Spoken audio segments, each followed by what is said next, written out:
তো আমরা এতক্ষণ যে বিষয়টি নিয়ে আলোচনা করতেছিলাম কিভাবে গুড কোয়ালিটি পেপারস অথবা জার্নাল খুঁজে পাওয়া যায় সেটা নিয়ে, আরেকটা হচ্ছে আমরা কিভাবে ফেক এবং প্রেডেটরি জার্নাল অথবা পাবলিশারকে অ্যাভয়েড করতে পারি। কারণ আমরা যখন কোনো টপিকস এর রিসার্চ করব, তো সেই টপিক রিলেটেড পেপারগুলোকে ডাউনলোড করার পরে সেটা আমাদেরকে পড়ে সেটার উপর আমাদের আসলে লিটারেচার রিভিউ লিখতে হয়। তো আমি যখন একটা টপিকস এর রিসার্চ করব এবং সেই টপিকের রিলেটেড পেপারগুলো ভালো পেপার পড়বো না, তখন আসলে ভালো আইডিয়া জেনারেট হবে না।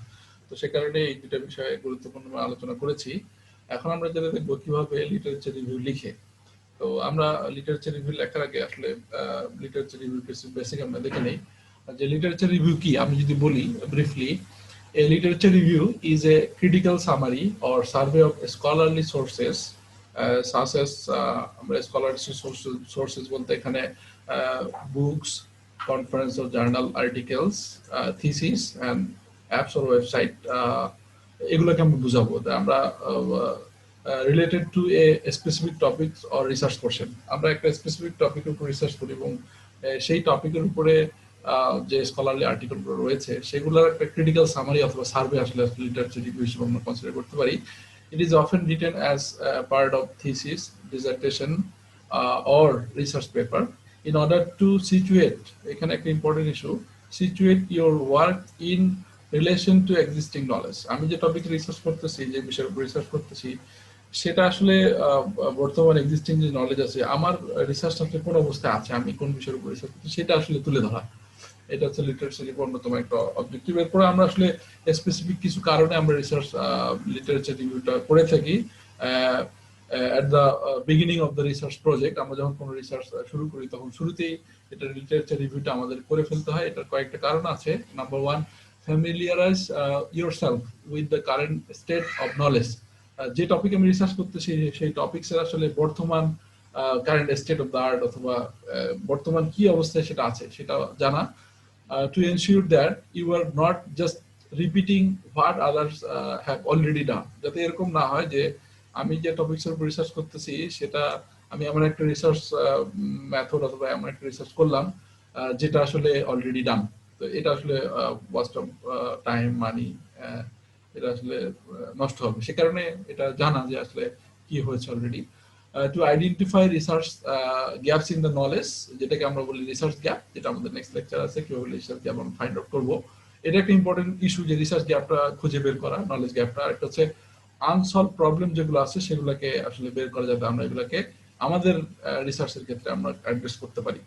To develop your theoretical framework and methodology. আসলে আমি যখন একটা টপিকসের উপরে রিলেটেড রিসার্চগুলোকে এরকম সার্ভে করব, ক্রিটিক্যাল অ্যানালাইসিস করব, তখন আসলে আমি এটা ওই রিসার্চ পারফর্ম করার জন্য কি কি থিওরিটিক্যাল ফ্রেমওয়ার্ক আছে এবং কি কি মেথড আছে সেগুলো সম্পর্কে আমি জানবো এবং আমি কিন্তু আমার নিজস্ব থিওরিটিক্যাল ফ্রেমওয়ার্ক অর্থাৎ হাইপোথিসিস এবং মেথোডোলজি আমি সেট করতে পারবো। এটা একটা ইস্যু।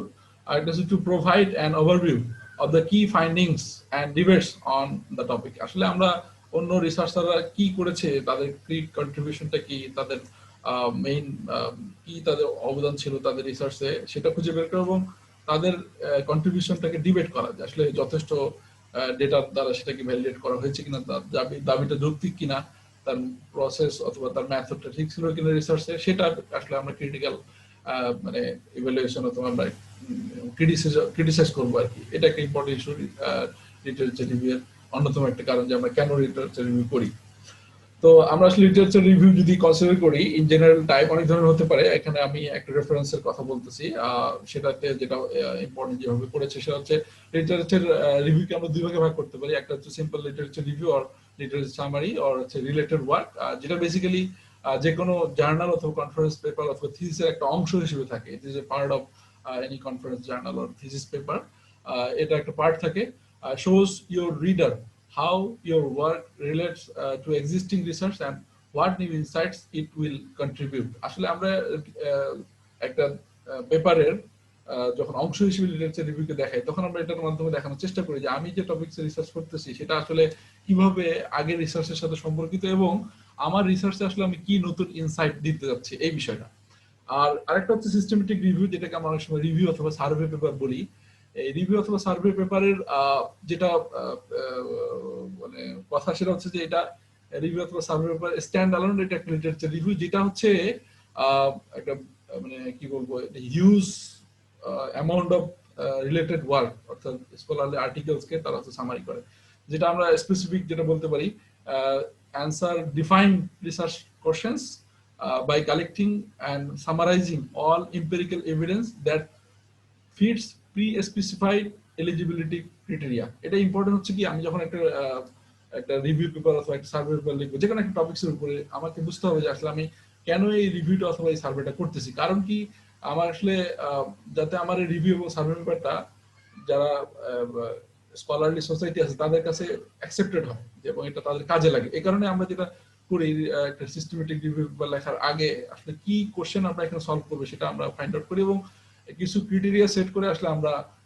মানে যে আর্টিকেল গুলো আছে এগুলো আমরা সামারি করি। কারণ আসলে একটা টপিক্সের উপর অনেক ধরনের আর্টিকেল থাকতে পারে, তো আমি আসলে আগে থেকে কিছু ক্রাইটেরিয়া আমরা সেট করে দিব যে ওই বিষয়গুলো আমরা কভার করবো। তো আমরা যদি একটু দেখি তাহলে আমরা বিস্তারিত বুঝবো। এবং রিভিউ পেপার লেখার উপর আসলে বিস্তারিত অনেক কথা রয়েছে যেটা আমরা এখানে কভার করতেছি না, হয়তো নেক্সট কোনো লেকচারে আমরা কভার করার চেষ্টা করবো।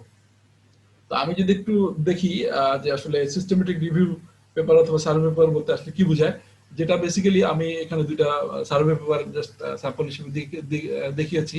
Recommendation system based on deep learning methods, a systematic review and new direction. আসলে বেসিক্যালি রিভিউ পেপারগুলোতে অলরেডি কি হয়েছে সেটা একটা রিভিউ থাকে, প্লাস নিউ রিসার্চ ডিরেকশন থাকে, যাতে নতুন রিসার্চ এখান থেকে রিসার্চ আইডিয়া গুলো পেয়ে যায়। আর একটা যেখানে আমি একটা দিয়েছি survey paper, deep learning based recommender system, a review and new perspectives তারা এখানে তুলে ধরেছে।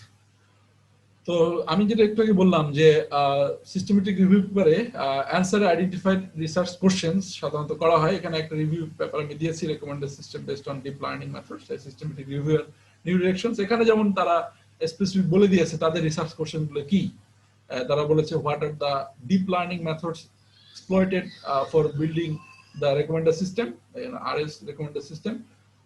The research question 2, what are the metrics used for evaluating the performance of deep learning based recommender system? যাই হোক, এখানে এরকম রিসার্চ কোশ্চেন থাকবে যেটা আসলে এই সিস্টেমেটিক রিভিউটা আসলে অ্যান্সার দেওয়ার চেষ্টা করবে।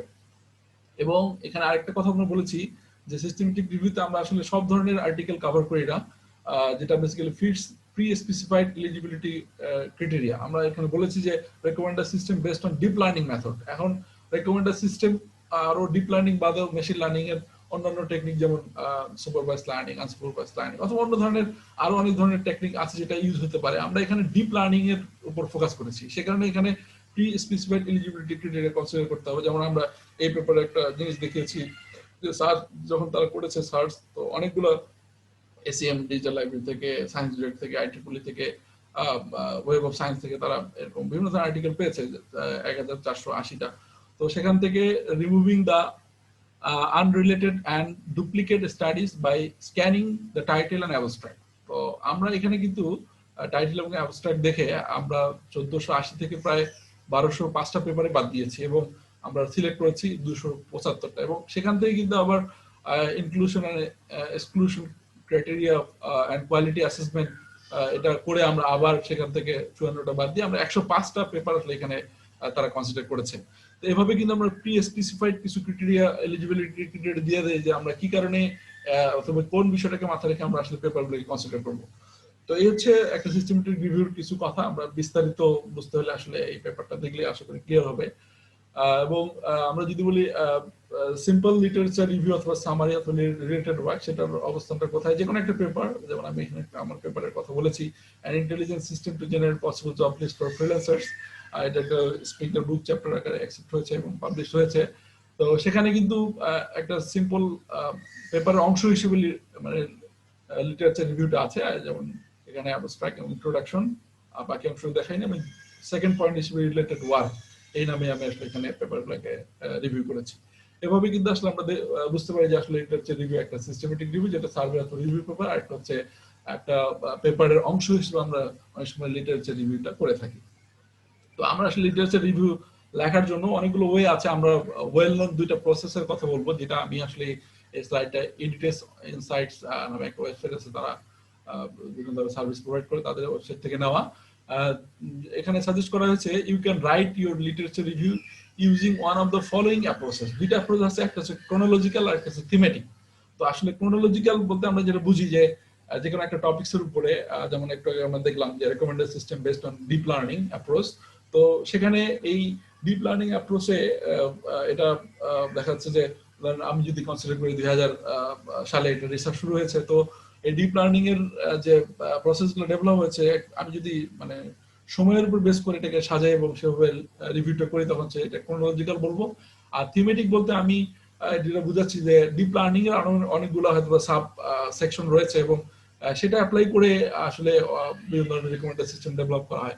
তো আমি সাব সেকশন অনুসারে যদি আমি রিভিউটা করি, তখন এটাকে থিমেটিক এবং এটা আমি এভাবে কনসিডার করতে পারি। তো আমরা একটু বিস্তারিত দেখি যে যখন আমি ক্রোনোলজিক্যাল ভাবে একটা রিভিউ করব, তখন সেটার ক্ষেত্রে describe each work in succession, একটার পর একটা কাজকে আমি ব্যাখ্যা করব starting with the earliest available information, এবং ওই টপিকসের উপরে আর্লিয়েস্ট অ্যাভেলেবল যে ইনফরমেশন রয়েছে সেটার উপর বেস করে আমি শুরু করব এবং সেটা থেকে শুরু করব এবং আমরা একটার পর একটা ব্যাখ্যা করতে থাকবো। Tips for using chronological approach, কিছু টিপস রয়েছে এখানে।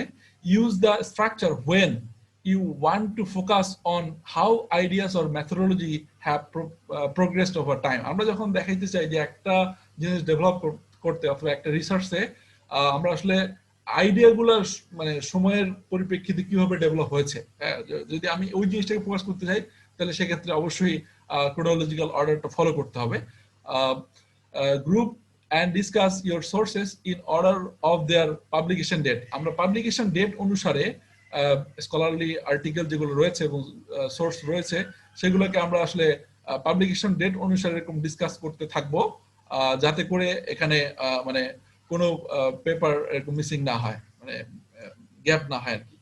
Record the research and development in each group, এবং আমি যখন এরকম ডিসকাস করবো প্রত্যেক গ্রুপে আমি কি রিসার্চ হয়েছে এবং তাদের ডেভেলপমেন্ট গুলো কি সেগুলোকে আমরা নোট ডাউন করে রাখবো এবং সেগুলোকে ব্যাখ্যা করবো। Check how the field has developed over the years, এবং আমরা দেখবো যে সময়ান্তে যে ওই কনসেপ্টটা কিভাবে ডেভেলপ হয়েছে, ওই ফিল্ডটা কিভাবে ডেভেলপ হয়েছে। Do all studies discuss a common topic, এবং সবগুলি কি আসলে একই ধরনের টপিক তারা কি আসলে ডিসকাস করেছে কিনা সব স্টাডি এবং সব পেপারগুলো, সেটা আমাদের দেখতে হবে। এখানে যদি আমরা এক এক্সাম্পল হিসেবে সেট করি, তো এখানে বলা হয়েছে how models for treatment methods for skin cancer in children have developed over a specific period. একটা স্পেসিফিক পিরিয়ড যদি আমি কনসিডার করি যে 2010 থেকে 2020 এর মধ্যে বাচ্চাদের স্কিন ক্যান্সার ট্রিটমেন্ট করার জন্য কি ধরনের মেথড অথবা মেথডের মধ্যে কি ধরনের চেঞ্জ এসেছে সেই বিষয়ে আমি ফোকাস করি, তা আমি সেটাকে বলতে পারি যে এটা ক্রোনোলজিক্যাল অর্ডারে আমাদের করলে সবচেয়ে ভালো হবে। তো এই হচ্ছে ক্রোনোলজিক্যাল অর্ডার কনসিডার করার, রিভিউ করার যে বিষয়গুলো আমরা খেয়াল করব। এবং আমি যদি এক্সাম্পল হিসেবে দেখাই, তাহলে এখানে একটা রিসার্চ পেপার আমি দেখিয়েছি, ফ্রিকোয়েন্ট আইটেম সেট মাইনিং এ 25 ইয়ার্স রিভিউ। তো এখানে একটা টপিকসের উপর ফ্রিকোয়েন্ট আইটেম সেট মাইনিং, যেটা হচ্ছে ডেটা মাইনিং মেশিন লার্নিং এর সাথে সম্পৃক্ত, অ্যাসোসিয়েশন রুল মাইনিং এর উপর বেসিক্যালি এটা মানে সেম কনসেপ্টে কাজ হয়। তো ফ্রিকোয়েন্ট আইটেম সেট মাইনিং এটা 25 ইয়ার্স এর একটা রিভিউ দেখিয়েছে। এইখানে তারা যেটা দেখিয়েছে 93 তে এটার প্রথম যে কনসেপ্টটা আগ্রওয়াল উনি দিয়েছেন, সেটা আস্তে আস্তে আস্তে আস্তে 95 এ একটা চেঞ্জ এসেছে, 96, 97, 2000, 2001, 2003, 2004 এভাবে কিন্তু ডেভেলপ হতে 2018 হয়তো বা 2019 এবং 2020 তে নতুন করে অ্যালগরিদম এসেছে। এখানে এই পেপারের মধ্যে যেভাবে ডেসক্রাইব করেছে সেটা হচ্ছে যে ইয়ার অনুসারে যে কিভাবে কনসেপ্ট আর frequent pattern mining, item set mining সেটা কিভাবে ডেভেলপ হয়েছে, এটা ক্রোনোলজিক্যাল অর্ডারে ওনারা রিভিউ করেছে। তো এটা একটা এক্সাম্পল। এবং আরেকটা যেটা অ্যাপ্রোচ রয়েছে লিটারেচার রিভিউ করার, সেটা হচ্ছে যে থিমেটিক অ্যাপ্রোচ, যে আমি আসলে যেটা করব organize and discuss existing literature based on themes or theoretical concept. আমি বেসিক্যালি এখানে যে আর্টিকেল গুলো রয়েছে রিলেটেড ওয়ার্ড গুলো সেগুলোকে এমন ভাবে সাজাবো যে একই থিমের যেগুলো সেগুলো একসাথে, এবং যেগুলো একই থিওরির মধ্যে পড়ে সেগুলোকে একসাথে করবো। You feel are important to understanding the topic, এবং সেই টপিকটা বোঝার ক্ষেত্রে যেটা আসলে ইম্পর্টেন্ট সেই পেপারগুলোকে আমরা কনসিডার করবো। সেখানে আমরা থিম এবং থিওরিটাকে আমরা আসলে বেস হিসেবে কনসিডার করবো। এখানে কিছু টিপস রয়েছে। Remember that you need to do much more than summarizing is study. এখানে শুধুমাত্র প্রত্যেকটা পেপারকে ও প্রত্যেকটা রিসোর্সকে জাস্ট সামারি করে গেলেই কিন্তু হবে না, আরো কিছু আমাদের করতে হবে, যেটাকে আমরা বলি যে ক্রিটিক্যাল অ্যানালাইসিস, ক্রিটিক্যাল ইভালুয়েশন, এবং তাদের যে কন্ট্রিবিউশনটা আছে সেটাকে ডিবেট করা, যে তাদের কন্ট্রিবিউশন ঠিক নাই, কেন ঠিক নেই সেটাকেও বলা। Analyse existing knowledge on the topic with regard to certain important issues, এবং আমাদের আসলে যে আমি আমার রিসার্চে কোন বিষয়টা ফোকাস করতে যাচ্ছি সেটাকে সামনে রেখে আমি আসলে এক্সিস্টিং নলেজ গুলোকে, এক্সিস্টিং কাজগুলোকে আমরা আসলে ডিসক্রাইব করবো এবং আমরা সেটাকে অ্যানালাইজ করবো। Draw the reader's attention to new angles or perspective. এই থিমেটিক অ্যাপ্রোচে যখন আমরা লিটারেচার রিভিউ করব, তখন আমাদের আসলে রিডার যারা আছে, পেপার রিডার যারা হবে অথবা রিভিউয়ার যারা আছে, তাদের অ্যাটেনশনটা এমন ভাবে ড্র করতে হবে যাতে করে বুঝতে পারে যে আমরা আসলে এখান থেকে একটা জিনিস ফোকাস করার চেষ্টা করতেছি এবং আমাদের রিসার্চ কন্ট্রিবিউশন কি হবে সেটাকে আসলে হাইলাইট করার চেষ্টা করতেছি। Start listing citations you may include in your paper, এবং যেই পেপারগুলো আমরা আমাদের ফাইনাল পেপারে অ্যাড করবো, যেগুলো ইম্পর্টেন্ট সেগুলোকে আসলে লিস্ট আউট করে ফেলা এখান থেকেই। তো আমি যদি একটা এক্সাম্পল দেখাই থিমেটিক অ্যাপ্রোচের, যদি আমি বলি সেম কনসেপ্ট, একটু আগে আমরা যেটা দেখাচ্ছিলাম frequent items and mining 25 year survey, same কনসেপ্টের উপরই algorithms for frequent items and mining a literature review. এখানে কিন্তু 25 ইয়ার্স সার্ভে তারা কিন্তু এভাবে ফোকাস না করে, তারা যেটা করেছে এই পেপারের মধ্যে আমরা যেটা দেখতে পারি যে তারা যেভাবে সাজিয়েছে অ্যাবস্ট্রাক্ট, ইন্ট্রোডাকশন, লিটারেচার রিভিউ, এই লিটারেচার রিভিউর মধ্যে তারা যেভাবে সাজিয়েছে 2.1 অ্যাপ্রারি অ্যালগোরিদম, এরপর 2.2 এফপি গ্রোথ অ্যালগোরিদম, নেক্সট আরো কোন অ্যালগোরিদম তারা হয়তো বা 2.3, 2.4 এভাবে দেখিয়েছে। এখানে যেটা ইম্পর্টেন্ট ফোকাসিং ইস্যু আমি আপনাদেরকে বোঝানোর চেষ্টা করতেছি সেটা হচ্ছে প্রথমটাতে যেটা যারা প্রথম যেটাতে ফোকাস করেছে অ্যাপ্রারি অ্যালগোরিদম, সেটা ইমপ্রুভমেন্ট এবং সেটা চেঞ্জ যেগুলো রয়েছে সেগুলো বিষয় নিয়ে এখানে ফোকাস করা হয়েছে। নেক্সট এর পরের বিষয়টাতে যেটা ফোকাস করা হচ্ছে সেটা হচ্ছে যে এপি গ্রোথ অ্যালগোরিদম, এখানে ওইটা নিয়ে আলোচনা করেছে। এরপর নেক্সট আরেকটা বিষয় নিয়ে, এভাবে যখন আমরা থিম অনুসারে আগাবো এবং একটা অ্যালগোরিদম অথবা একটা মেথড নিয়ে আলোচনা করবো, তখন এটাকে আমরা বলবো থিমেটিক অ্যাপ্রোচ। তো থিমেটিক অ্যাপ্রোচের বেসিক্যালি আমি যখন মানে লিটারেচার রিভিউ লিখবো, তখন সাধারণত ওই ওটার সাথে রিলেটেড যে টপিকগুলো রয়েছে ওগুলোকে আসলে আমরা সাব টপিকে ভাগ করবো এবং সেগুলো আসলে একই টপিকের আন্ডারে এবং একই প্যারার মধ্যে আসলে আমরা রাখবো, এটা আমরা এভাবে দেখাতে পারি। তো এখন আমরা একটা general structure of literature review নিয়ে আমরা আলোচনা করব। এটা এডিটরস ইনসাইট থেকে সাজেস্ট করা। আসলে এক একজন এক একভাবে লিটারেচার রিভিউ লিখে আসলে সেটা জেনারেল কোনো ফরম্যাটে ফেলানো একটু মুশকিল, তারপরে এখানে একটা সাজেশন হিসেবে আছে। তো a literature review typically has 5 sections: introduction, methods, body, discussion, and conclusion, and reference list. তো আমরা প্রত্যেকটা বিষয়ে কি থাকবে, প্রত্যেকটা অংশের মধ্যে কি থাকবে সেটা আমরা একটু ডিসকাস করব। প্রথম যেটা ইন্ট্রোডাকশন, সেখানে আমরা যেটা করব set some context, provide information about the field of study, the relevance of the chosen topic within the field, and the focus of the literature review. Basically literature review যেটা আমরা লিখবো আমাদের থিসিস পেপারের অংশ হিসেবে অথবা পুরো থিসিসের মধ্যে, সেখানে একটা ইন্ট্রোডাকশন সেকশন থাকবে যেখানে আমরা বেসিক্যালি আমরা কেনই লিটারেচার রিভিউ করতেছি এটা কিছু ইনফরমেশন দেওয়া, যে আমি কোন ফিল্ডে এটার এখানে আসলে আমি ফোকাস করতেছি কোন ফিল্ডটাকে, এবং সেটার সাথে আর কি কি টপিক আছে রিলেভেন্স, এবং আমি আসলে এই লিটারেচার রিভিউতে কোন কোন বিষয়টা ফোকাস করবো, এই লিটারেচার রিভিউটার মেইন ফোকাসটা কি হবে সেটাকে আসলে তুলে ধরে ইন্ট্রোডাকশন সেকশনে। এরপর যেটা থাকবে মেথড, বেসিক্যালি এই মেথডের মাধ্যমে আমরা যেটা করার চেষ্টা করব, help readers understand your approach, describe the criteria use to select the sources or the way which you have presented information. আমরা কিন্তু একটু আগে দেখেছি যে আমরা যখন একটা ব্যাপারে রিসার্চ রিভিউ করি, মানে লিটারেচার রিভিউ করি, তখন কিন্তু আমরা রিলেটেড টপিকসের উপরে আর্টিকেল সার্চ দিলে অনেক আর্টিকেল আসে এবং আমরা একটা প্রি স্পেসিফাইড ক্রাইটেরিয়ার উপরে বেস করে আমরা কিন্তু আর্টিকেল গুলাকে বাদ দিই এবং সেটা থেকে আমরা ফিল্টারিং করে আমরা কিছু আর্টিকেল কনসিডার করি, যেটা আমরা নেক্সটে দেখাবো আর কি কিভাবে লিটারেচার অথবা রিসার্চ গ্যাপ খুঁজে পাই। নেক্সট আমাদের লেকচার আছে, সেটা আমরা দেখার জন্য বলবো। তো এখানে আমরা রিডারকে বলবো যে আমরা আসলে কিভাবে চুজ করেছি সোর্স গুলোকে, আমরা আসলে কিভাবে রিপ্রেজেন্ট করেছি সেই বিষয়টা আমরা তুলে ধরবো। আর যেটা হচ্ছে বডি, যেটা হচ্ছে লিটারেচারের মেইন অংশ, সেটাতে আমরা দুভাবে করতে পারি। একটু আগে আমরা আলোচনা করেছি, a chronological model has different paragraphs for different time periods. আমরা যেটা করতে পারি, ওখানে 25 ইয়ার্স এর একটা সার্ভে ছিল, তো আমরা আসলে 5 বছর করে বিভিন্ন প্যারা করতে পারি, 2 বছর করতে পারি, 3 বছর করে করতে পারি। তো ডিফারেন্ট টাইম পিরিয়ডের মধ্যে আমরা আসলে প্যারাগুলোকে কনসিডার করতে পারি। A thematic model has subtopics based on the different themes. আমরা আসলে ডিফারেন্ট থিমস এর উপর বেস করে আমরা সাব টপিক করতে পারি। থিমেটিক অ্যাপ্রোচে একটু আগে আমরা যেটা দেখলাম যে প্রথমে একটা অ্যালগরিদম, এরপর একটা অ্যালগরিদম, এভাবে ইমপ্রুভমেন্ট গুলোকে ওনারা সাব টপিক একটা দেখিয়েছে। তো বডিতে আমরা এভাবে ডিসকাস করবো। আর আরেকটা যেটা সেকশন থাকবে ডিসকাশন এন্ড কনক্লুশন, যেটা হচ্ছে লিটারেচার রিভিউর শেষ সেকশন, সেটাতে আমরা বেসিক্যালি যেটা করব, summarize the main contributions of the significant studies. যে লিটারেচার রিভিউতে আমি যে সমস্ত আর্টিকেল কনসিডার করেছি এর মধ্যে মানে সিগনিফিকেন্ট স্টাডি যেগুলো আছে, ভালো পেপার যেগুলো রয়েছে, সেগুলোর কন্ট্রিবিউশনগুলোকে আমরা সামারাইজ করব।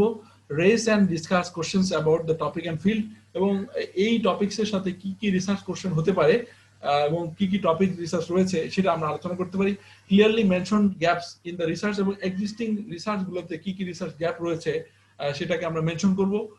and if any and possible suggestion for further study। এবং আমরা এই লিটারেচার রিভিউ শেষের অংশে যেটা আমরা করব যে নেক্সট আসলে এই টপিকে কি কি ইমপ্রুভমেন্ট অথবা রিসার্চ করার সুযোগ রয়েছে সেটা সাজেশন আকারে আমরা দিব, এবং আমরা আমাদের রিসার্চ মানে ফোকাসটা কি হবে সেটাকে আমরা তুলে ধরবো এখানে। এবং শেষে একটা রেফারেন্স লিস্ট দিতে হবে। Prepare a complete reference list that includes every important details of the sources you have referred to।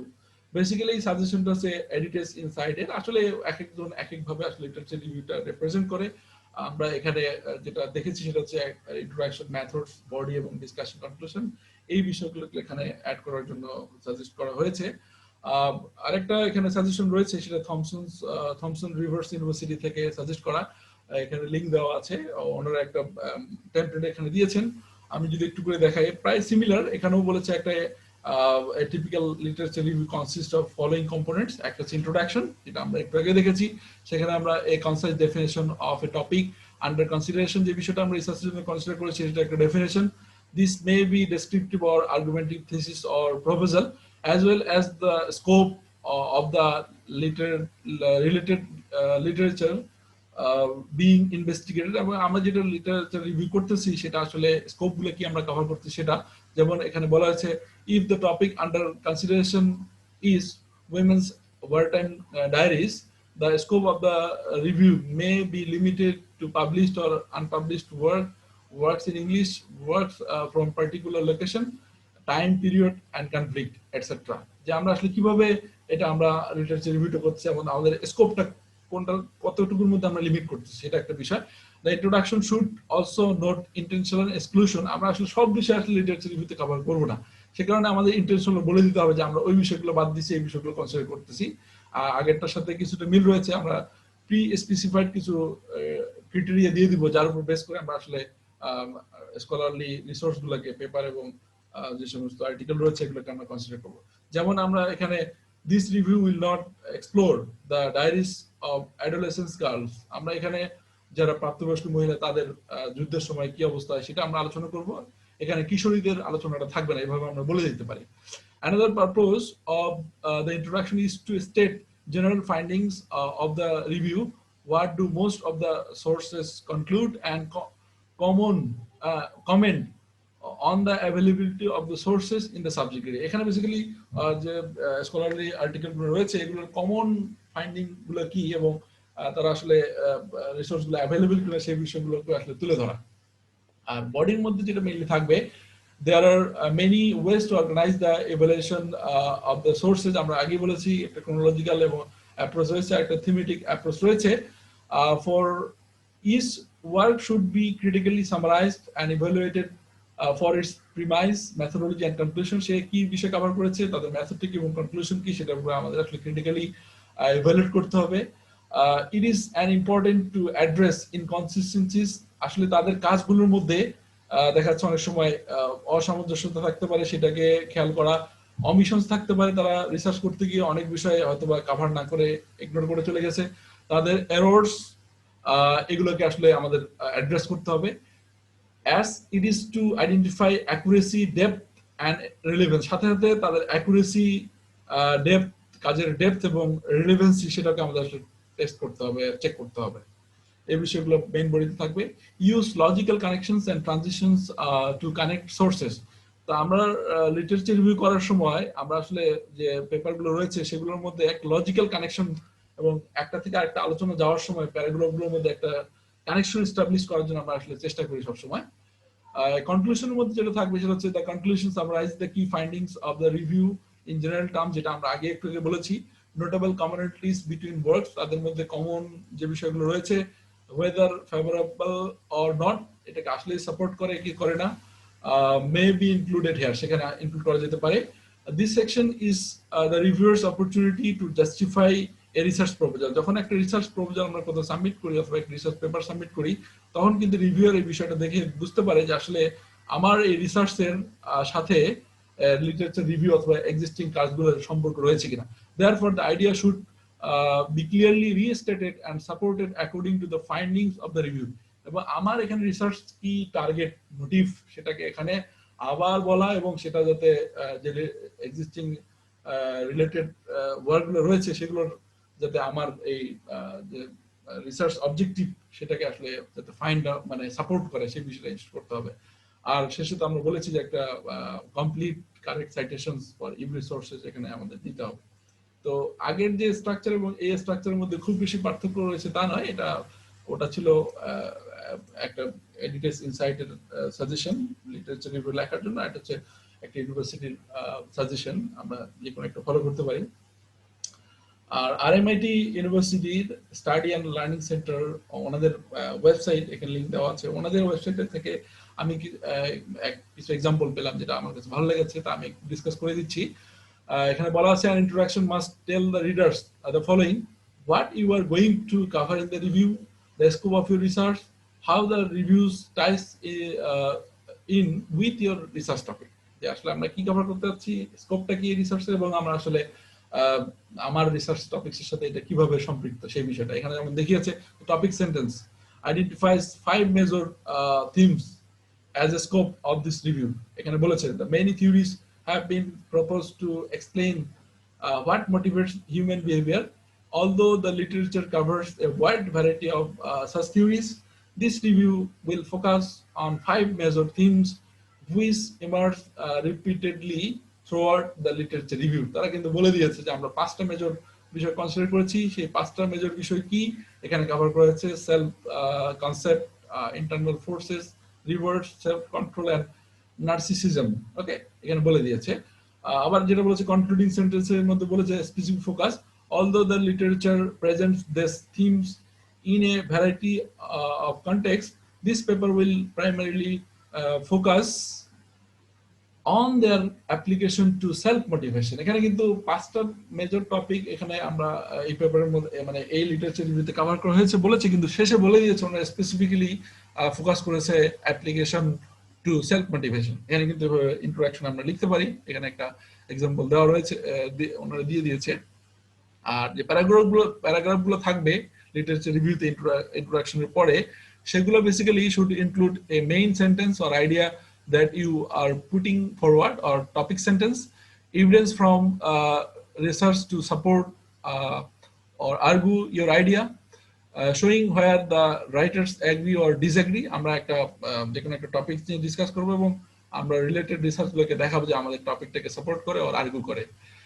Student critical analysis of the research literature where appropriate. কোথাও কোথাও হয়তো আমরা কোনো কোনো স্টাডিকে আমরা ক্রিটিক্স করবো এবং আমরা সেটা বিভিন্ন ধরনের ডিফারেন্ট অ্যাঙ্গেল আমরা অ্যানালাইসিস করবো, সেটা থাকতে পারে। Summing up and linking to the next idea, এবং আমাদের যেটা করতে হবে প্রত্যেকটা প্যারাগ্রাফের সাথে প্রত্যেকটা প্যারাগ্রাফ একটা লিঙ্ক আপ করে দিতে হবে। এখানে কিছু এক্সাম্পল রয়েছে, 2টা example. Integration of multiple sources, যখন আমরা মাল্টিপল সোর্সকে একসাথে ইন্টিগ্রেট করবো তখন একটা টপিক সেন্টেন্স আমরা দিব, যেমন এখানে বলেছেন most early theories of motivation were concerned with need satisfaction. এখানে একটা টপিক সেন্টেন্স দিয়ে শুরু করলো, outlining the main claim or key point of that paragraph. Supporting evidence from the readings, আমরা যে রিলেটেড ওয়ার্কগুলো রয়েছে সেগুলো থেকে সাপোর্টিং এভিডেন্স আমরা এখানে দিচ্ছি। Robins Millet Cacioppo blah blah blah argued that motivation relies on what a person needs and wants. Similarly, the early theories of Maslow and McGregor, Robin et al., 1998, focused on personal needs satisfaction as the basis for motivational behavior. এখানে কিন্তু ওনারা প্রথমটার সাথে supporting evidence হিসেবে দিয়েছে এবং contrasting theories from research contrasting বিষয়গুলো এখানে এনেছেন. However, recent studies outlined by Leonard blah blah blah 1999 suggest that personality and disposition play an equal important role in motivation. এখানে বলে দিয়েছেন যে আসলে personality and disposition play দুটি আসলে মোটিভেশনের ক্ষেত্রে কাজ করে. Our concluding sentence linking to the next paragraph, current thinking does not discount these theories but simply builds on them to include a self concept. তো self concepter বিষয় কিন্তু আবার next প্যারাগ্রাফে আলোচনা করবো হয়তো সেই বিষয়ে এখানে লিঙ্ক করা হইলে আসলে যেটা করতে হবে যে একটা টপিক সেন্টেন্স দিয়ে সেটার সাপোর্টিং এভিডেন্স এবং আমরা কন্ট্রাস্ট করতে পারি এবং নেক্সট প্যারাগ্রাফে কি আলোচনা করবো সেটা একটা লিঙ্ক এখানে আমরা দিতে পারি. এখানে যেমন একটা ক্রিটিক্যাল অ্যানালাইসিস অ্যাড করা হয়েছে, এখানে খেয়াল করলে বুঝতে পারবেন. By its very nature, motivation requires a degree of individual satisfaction or narcissism. Topic সেন্টেন্সের মধ্যে মেইন ক্লেমটাকে অথবা কি পয়েন্টটাকে বলা হলো first statement of evidence from the literature, এখানে একটা দিয়েছে যে আসলে ওটাকে সাপোর্ট করার জন্য একটা এভিডেন্স, এবং সেকেন্ড স্টেটমেন্ট এভিডেন্স ফ্রম আরেকটা থেকে এখানে স্টেটমেন্ট দিয়েছে. এখানে একটা ক্রিটিক্যাল অ্যানালাইসিস অ্যাড করা হয়েছে যেটাকে আমরা এক্সপেরিয়েন্ট অ্যানালাইসিস বলতেছি. It can be argued that the desire to improve one's status is a highly motivational force and is central to the idea of narcissist motivation. The narcissistic motivational strategies put forward by Shaw et al. 2000 are concerned with motivation for life in general, but they may also have applications in the context of the work. এখানে কিন্তু argument করেছে যে ওগুলোর সাপোর্টের সাথে এটা argument. আবার শেষে একটা concluding sentence, this strategies with their focus on personal needs demonstrate that narcissism is an essential component of motivation. Basically নিজেকে বড় মনে করা এটা আসলে একটা মানে মোটিভেশনের অন্যতম একটা অংশ. তো আমরা যেটা দেখানোর চেষ্টা করলাম যে কিভাবে আমরা আসলে ইন্ট্রোডাকশন লিখবো, এরপর কিভাবে আমরা মাল্টিপল সোর্সকে একসাথে মানে এক জায়গায় ইনক্লুড করব এবং কিভাবে আমরা ক্রিটিসাইজ করবো একটা ক্লেইমকে অথবা আমরা আরেকজনের কন্ট্রিবিউশনকে ডিবেট করবো, সেই বিষয়গুলো আমরা দেখানোর চেষ্টা করলাম. তো যখন আমরা আসলে লিটারেচার রিভিউ লিখবো তখন দেখা যাচ্ছে অনেক সময় আমরা একই ধরনের কথাগুলো লিখি, যেমন আমি যদি বলি Sabir et al. Propose that, Kamal et al. Propose that, or Jamal et al. propose that. This kind of similar sentence যখন লেখা হয় তখন আসলে এটাকে রিভিউয়াররা অনেক সময় বিরক্ত বোধ করে. এই কারণে আমরা বিভিন্ন ধরনের ভার্বস ইউজ করতে পারি, স্মার্ট ভার্ব বলা হয় এগুলোকে, যেগুলো ইউজ করলে সাধারণত লেখাটার মানে ভঙ্গিমা চেঞ্জ হবে. আমরা এখানে কিছু এক্সাম্পল দেওয়া হয়েছে. সাজেস্ট দ্যাট, যেমন recent study outline by Leonard et al. Suggest that personality, and এভাবে আমরা লিখতে পারি. আবার argue that, Leonard et al. Argue that, আবার contents and outline, focus on, define, conclude that, state, maintains, found, promotes, established, asserts, show, claim, report, mention, address. এই ধরনের referencing এর জন্য আমরা অনেক ধরনের ভার্ব এখানে রয়েছে. আমরা মানে এক একটা যখন যেটা অ্যাপ্লিকেবল সেটা আমরা ইউজ করতে পারি, তখন আমার লেখাটা আরো সুন্দর হবে বলে আশা করা যায়. এবং ফাইনাল কিছু লিটারেচার রিভিউ ক্ষেত্রে কিছু ফাইনাল গাইডলাইন রয়েছে এডিটার্স ইনসাইটের পক্ষ থেকে, সেগুলো যদি আমরা দেখি তো আমরা পুরো বিষয়টাকে কিভাবে কনসিডার করতে পারি. Choose the right topic. Literature review করার জন্য একটা টপিক আমরা আসলে ভেরি মাচ ইন্টারেস্টিং এবং মোটিভেটিং টপিক আমাদের আসলে চুজ করতে হবে, যেটা ওয়েল ডিফাইন্ড এবং important to the field. Check the literature you have chosen. আমরা যে সমস্ত পেপার আসলে বিভিন্ন ওয়েবসাইট থেকে বিভিন্ন জায়গা থেকে ডাউনলোড করলাম সেগুলো আসলে একটা কমপ্লিট লিস্ট আমার তৈরি করতে হবে, যে আমি যেগুলোকে আমরা আসলে রিভিউ করব সেগুলো একটা কমপ্লিট লিস্ট তৈরি করতে হবে. Take notes while reading. যখন আমরা পড়বো তখন আসলে পড়ার সময় একটা পেপার যখন পড়বো, আমরা একটা লেকচার রয়েছে হাউ টু রিড পেপার, কিভাবে গবেষণাপত্র পড়বো সেটা আমরা দেখে নিব, এবং পেপার পড়ার সময় আমরা ইন্টারেস্টিং ইনফরমেশন গুলোকে, আইডিয়া গুলোকে আমরা নোট ডাউন করে রাখবো। আমি সাধারণত যখন পেপার পড়তে বলি আমার স্টুডেন্টকে, তখন আমি কিছু বিষয় খেয়াল করার জন্য বলি, যে যখন পেপার পড়বা তখন ওই পেপারটা what about the paper is, পেপারটা কি সম্পর্কে সেটা খেয়াল রাখা, মানে বের করা। What problems the author try to solve, author কি সলভ করার চেষ্টা করছে সেটা খেয়াল করা। What methods or algorithm or tools or strategies or models the authors use to solve the problem, এবং সেই প্রবলেমটা সলভ করার জন্য অথর কি মেথড, কি অ্যালগরিদম অথবা কি টুলস অথবা স্ট্র্যাটেজিস অথবা মডেল ব্যবহার করেছে সেটা নোট ডাউন করা। হোয়াট আর দেয়ার কি কন্ট্রিবিউশনস, তাদের মেইন কন্ট্রিবিউশন গুলো কি সেটাকে মানে লিখে ফেলা। Do all the pieces of work fit together logically, এবং তারা যে সমস্ত বিষয়ে আসলে তাদের প্রবলেম সলভ করার জন্য নিয়েছে এবং কনসিডার করছে সেটাকে আসলে লজিক্যালি ঠিক আছে কিনা সেটা মানে জাস্টিফাই করা নিজে থেকে। তাদের মেইন লিমিটেশন অথবা ডিসঅ্যাডভান্টেজ গুলো অথবা গ্যাপ গুলোকে পয়েন্ট আউট করা। হাউ ডাজ দ্য প্রবলেম কি বি সলভ ডিফারেন্টলি, এবং তারা যে অ্যাপ্রোচে প্রবলেম সলভ করেছে, রিসার্চ প্রবলেম অথবা রিসার্চ কোশ্চেন, সেটাকে অন্যভাবে সলভ করা যায় কিনা।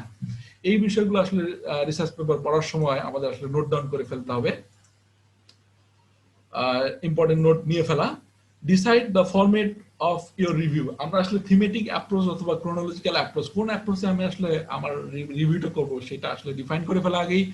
Keep the focus specific and interest general, আমরা আসলে আমাদের ফোকাস যেটা, আমরা যখন লিটারেচার রিভিউ করবো তখন স্পেসিফিক একটা টপিকের উপর আমরা ফোকাস করবো, এবার এমন ভাবে আমরা ডিসকাস করবো যাতে সাধারণ রিডাররা তারা এটাতে ইন্টারেস্ট ফিল করে এবং তারা বুঝতে পারে যে আমরা কি নিয়ে আলোচনা করতেছি। এরপর হচ্ছে analyze critically and don't summarize, যে লিটারেচার রিভিউ করার সময় যাতে এরকম না হয় যে আমি জাস্ট এক একটা পেপার ধরতেছি আর সেটা সামারাইজ করে দিচ্ছি এবং তাদের সম্পর্কে কোনো ক্রিটিসাইজ করতেছি না, এরকম যাতে না হয়। তো যেটা করতে হবে, add your own thoughts instead of reporting what has been said, তারা কি বলেছে একটা পেপারে সেটা শুধু না বলে আমার নিজস্ব চিন্তা ভাবনা আমি অ্যাড করার চেষ্টা করব। গেট দ্য স্ট্রাকচার রাইট, যেটা আসলে ইম্পর্টেন্ট সেটা হচ্ছে একটা use a flow chart to map the flow of ideas, এবং একটা ফ্লো চার্ট নিজে থেকে তৈরি করে নেওয়া এবং সেটা আমরা পেপারের মধ্যে অ্যাড করতে পারি যে আমরা কিভাবে আসলে ইনফরমেশন গুলো ফ্লো করতেছি একটা থেকে আরেকটার মধ্যে, সেটা দেখানো। In your literature review and ensure that readers gate a critical overview of research in the field, এবং এই যে ফিল্ডে আমি রিসার্চ করবো সেই ফিল্ডের মধ্যে কি রিসার্চ হয়েছে এবং তাদের কন্ট্রিবিউশন কি, এবং একটা ক্রিটিক্যাল ওভারভিউ যাতে রিডাররা পেয়ে যায় সেই বিষয়টা খেয়াল রাখা। রিলাই অন ফিডব্যাক, সাধারণত একটা ভালো একটা ওয়ে অথবা ভালো একটা মানে প্র্যাকটিস হচ্ছে আমি যে টপিক রিসার্চ করতে যাচ্ছি সেই টপিকস এর উপরে আমাদের যারা পিয়ার রয়েছে, যারা কলিগ রয়েছে, তাদের সাথে আলোচনা করা এবং তাদেরকে বলা যে আসলে এই আমি যে এই পেপারটা পড়তেছি, আমি এই যে রিভিউ করতেছি, এই পেপারগুলো কনসিডার করতেছি, সেখানে আসলে কিভাবে ইমপ্রুভ করা যায় অথবা কি বিষয় আসলে রয়েছে এগুলো আলোচনা করে নিলে তখন দেখা যাচ্ছে আরো সুন্দর আইডিয়া জেনারেট হবে। Be objective, avoid sounding as though you are overly critical or in favor of previous research. Objectively present the strength and weakness of the previous studies. আমরা আসলে প্রত্যেকটা রিসার্চ পেপারের মধ্যে আমরা যেটা দেখার চেষ্টা করবো তাদের উইকনেস গুলো কি এবং তাদের স্ট্রেংথ গুলো কোথায়, এই বিষয়গুলো আমরা লিটারেচার ফোকাস করার চেষ্টা করবো।